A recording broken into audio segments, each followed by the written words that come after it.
khi bao nhiêu nở máu, du kích Củ Chi quyết không quên mối thù sâu. Xiết dòng dây ta để giữ lấy đất này nằm, xiết dần đây ta diệt Mỹ đến cô.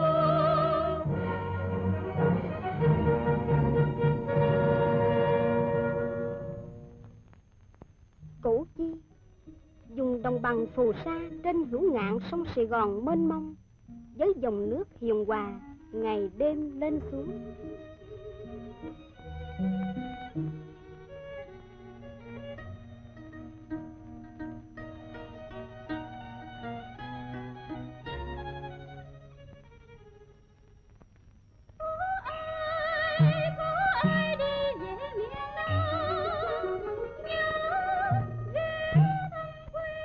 Củ Chi, đất của những khu vườn liền đường êm ả, râm mát quanh năm, với những cây trái nhiệt đới xum xuê bốn mùa.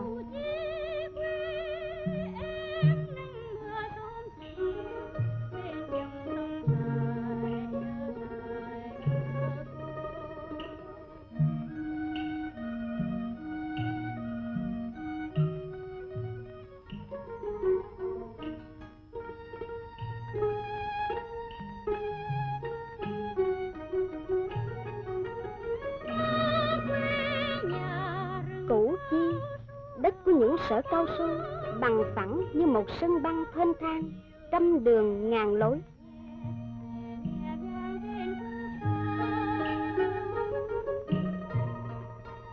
Củ Chi, mảnh đất nhỏ hẹp 150 cây số vuông, với hệ thống đường bộ, đường nước thông thương chằng chịt như mạng nhện, nằm dài trên đường số 8, sát nách tây bắc thành phố Sài Gòn, trung tâm đầu não của Mỹ Ngụy.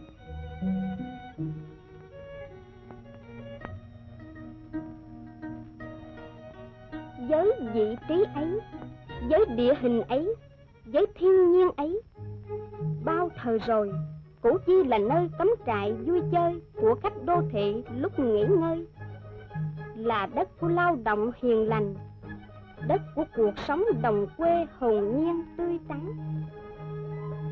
đất của tuổi thơ mong được yên ổn học hành.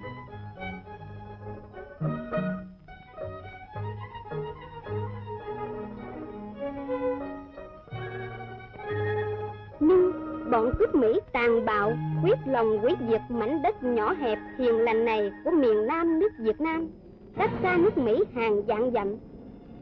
Với những bùa phép hiện đại, pháo cực nhanh, máy bay chiến lược B-52, với chất độc hóa học, hơi độc, chúng mong chọc một lỗ thủng vào khu tam giác sắt của cách mạng miền Nam, lấy chỗ thở cho cái thây ma bù nhìn Sài Gòn đã 12 lần gục đổ.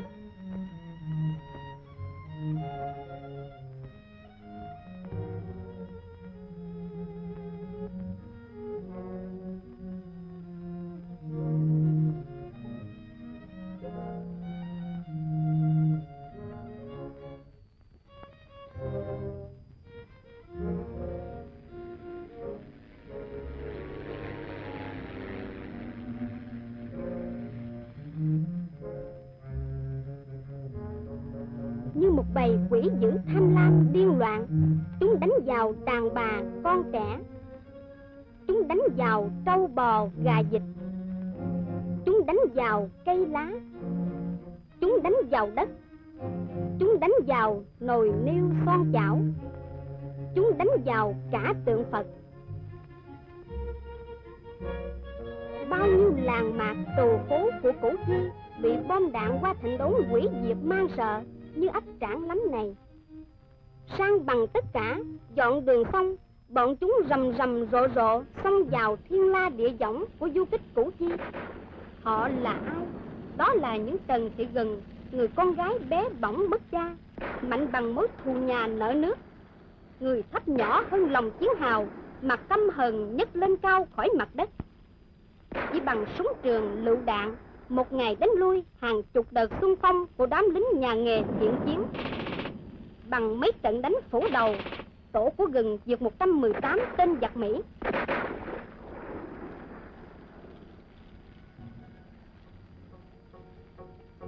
Đó là là những phạm văn cội, người xã đội trưởng Trí Dũng song toàn, giàu lòng thương yêu đồng đội, coi thường bom đạn Mỹ. Khi ôm địa lôi tự tạo đón đường xe giặc, khi chỉ ngược xuống trường bắn hạ máy bay, khi nắm đúng thời cơ xông hẳn vào sào huyệt địch để diệt chúng.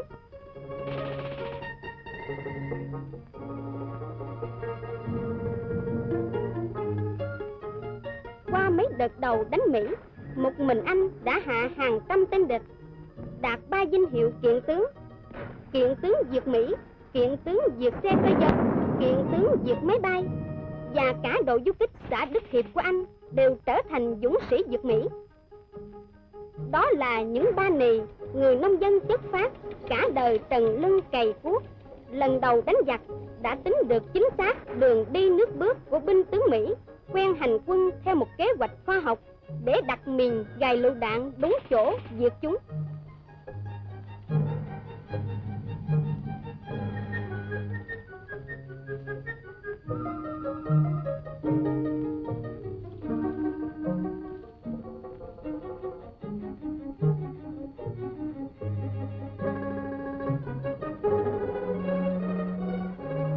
Với thành tích diệt 16 giặc Mỹ, 3 xe cơ giới, anh Ba Nì được tuyên dương dũng sĩ diệt Mỹ cấp ưu tú.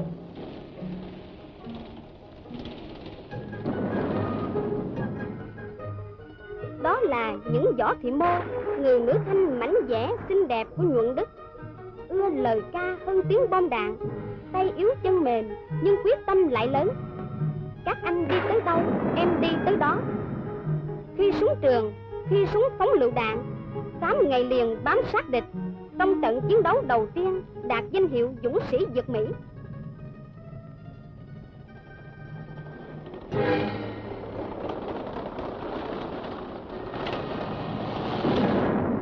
Với tinh thần quyết tâm bám đất giữ làng, những người nông dân bình thường đó của Củ Chi đã bẻ gãy dụng cuộc hành quân cái bẫy quy mô của giặc Mỹ bằng cái bẫy đơn sơ của chiến tranh du kích.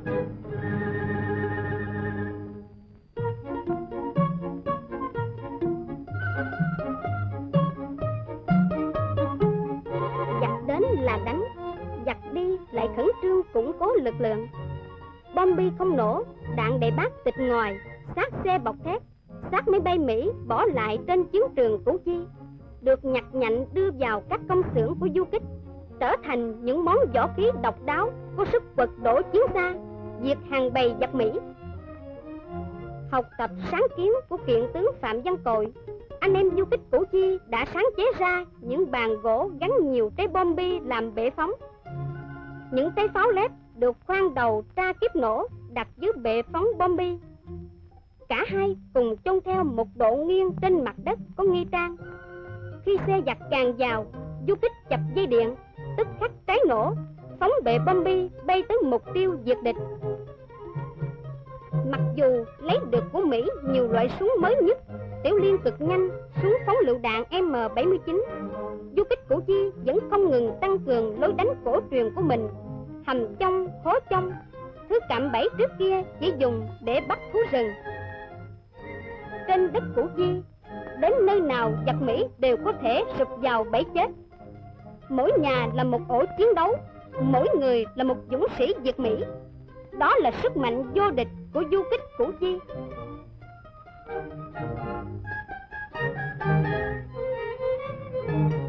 Dù ngày đêm sống dưới mưa bom bão pháo của giặc, người dân Củ Chi một tấc không đi, một ly không rời, quyết bám đất làm ăn sản xuất, biến câu nói cổ xưa của cha ông thực túc binh cường thành khẩu hiệu hành động tay súng tay cuốc.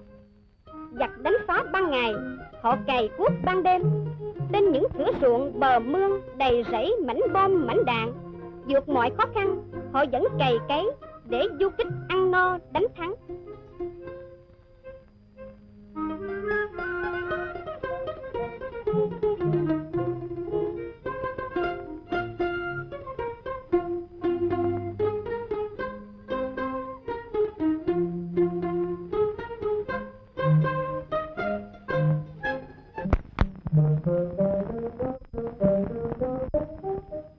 Giặc Mỹ muốn biến Củ Chi thành vùng chết, nhưng Củ Chi vẫn sống.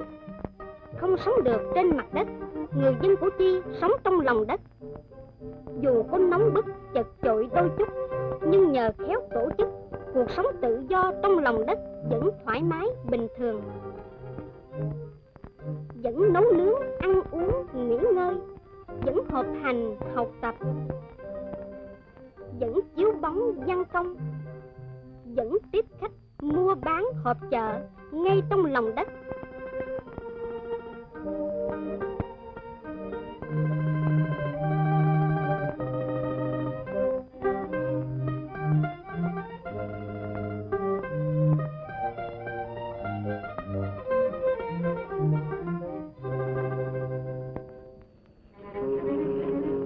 Giặc Mỹ muốn biến Củ Chi thành đất chết, nhưng Củ Chi không bao giờ chết.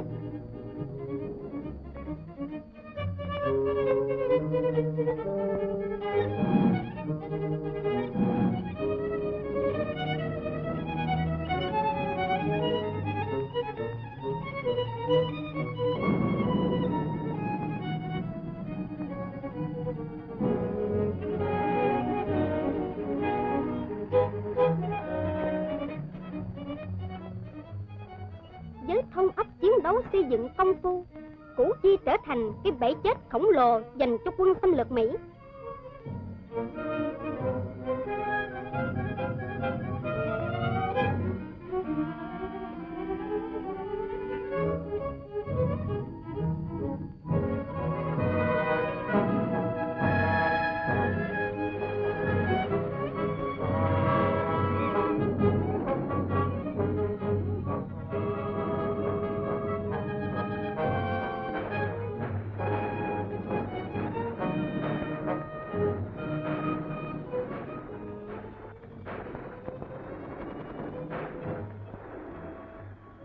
Chỗ nào cũng có chiến hào, chỗ nào cũng có ổ tác chiến.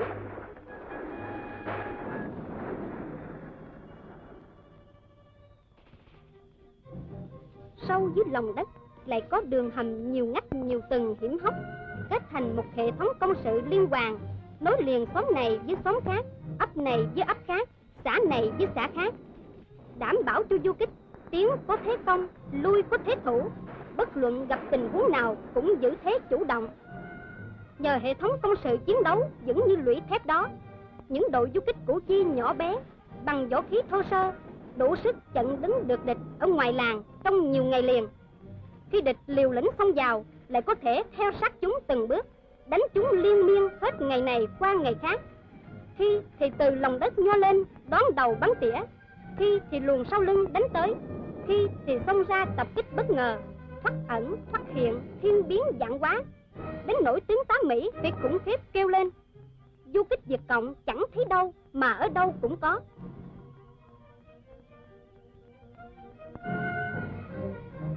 Hệ thống đường ngầm của Củ Chi đã được đám bình luận quân sự phương Tây coi như một công trình phức tạp, tinh vi, khổng lồ. Không có một kỹ sư tài ba nào trên thế giới thiết kế và xây dựng nổi. Wheeler, trong bộ biên tập hãng thông tin Mỹ AP, đã theo sư đoàn bộ binh số 25 vào Củ Chi đầu năm 1966 đã phải thú nhận: những ai đã đi vào đường hầm này đều phải thán phục tài năng, tinh thần quyết tâm và chí kiên nhẫn của du kích cộng sản. Hàng trăm lính đồng minh đã ngã trước mũi súng của Việt Cộng núp trong đường hầm. Nhiều binh lính khác rồi sẽ bỏ mạng thêm nữa ở đây. Đúng như thế đấy, lọt vào trận địa này, dù đưa ra binh chủng gì, dù dùng chiến thuật mới mẻ nào, thời gian qua giặc Mỹ đều bị du kích Củ Chi đánh bại liễn xiển. Còn du kích Củ Chi vẫn đứng đấy, vững như bàn thạch, ngay ở cửa ngõ thành phố Sài Gòn.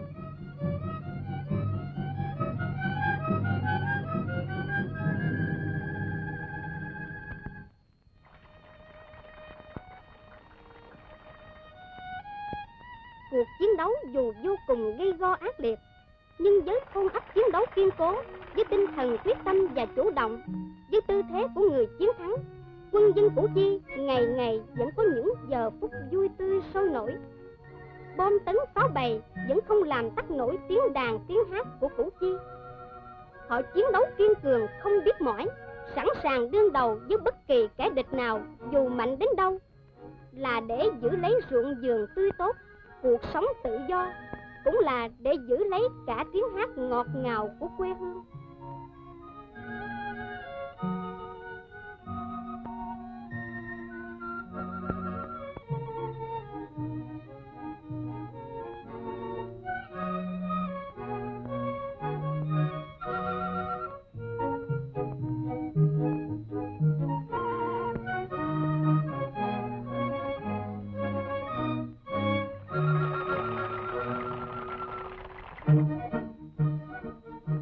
Ngọt ngào của đất quê hương đó càng thúc giục họ hăng hái xông lên phía trước. Cuộc hành quân quy mô cái bẫy thất bại. 5 ngày sau, giặc Mỹ liều lĩnh xông vào Củ Chi, đóng chốt ở Bắc Hà, Đồng Dù, lập một hệ thống cứ điểm làm bàn đạp mong tấn công ra vùng giải phóng. Lập tức lúc ấy, phán đoán đúng âm mưu của địch, thừa thế thắng, tiến công, tiếp tục tiến công. Quận đội Củ Chi cùng các xã họp ngay, bàn kế hoạch lập vành đai du kích để bao vây chúng.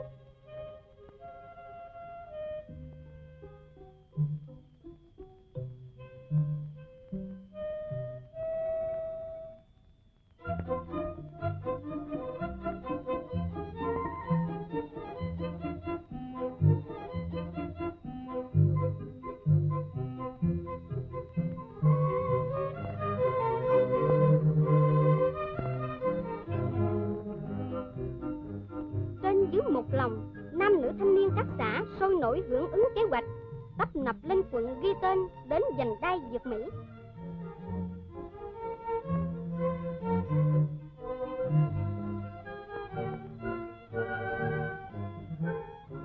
Đối với người du kích Củ Chi, mỗi chữ ký là một lời thề quyết tâm bảo vệ quê hương. Chết thì chết trên vành đai, sống thì phải trở thành dũng sĩ diệt Mỹ.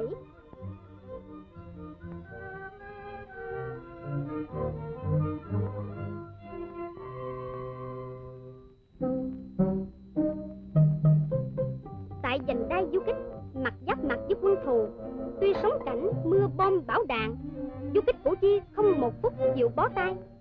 Ban ngày tét bùn khắp người, ban đêm đội rơm ngụy trang che mắt địch, không ngại nguy hiểm khó khăn, lúc nào họ cũng tìm cách diệt Mỹ.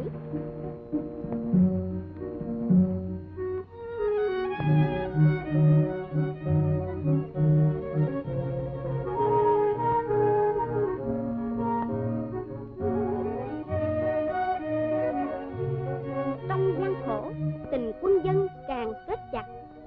Các xã thường xuyên cử người đến vành đai lo cơm nước, giặt giũ, giá mai cho các chiến sĩ du kích. Với tình thương yêu đùm bọc của đồng bào, cuộc sống của du kích vành đai vẫn vui tươi thoải mái.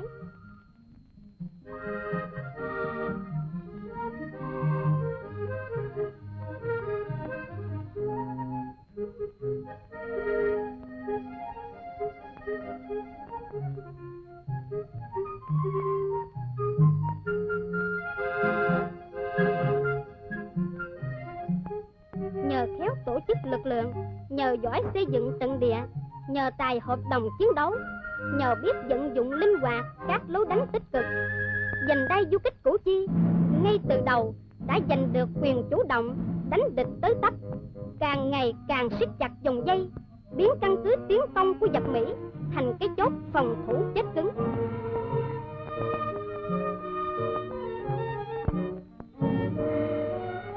Dựa trên một vùng đất thép không ngừng củng cố, vành đai du kích Củ Chi đến nay không chỉ là bức thành đồng để bảo vệ khu căn cứ tam giác sắt của miền Đông Nam Bộ, mà còn là một bàn đạp vững chắc dành cho các lực lượng võ trang miền Nam tiến vào tận sờ huyệt đầu não Sài Gòn của Mỹ Ngụy để tiêu diệt chúng.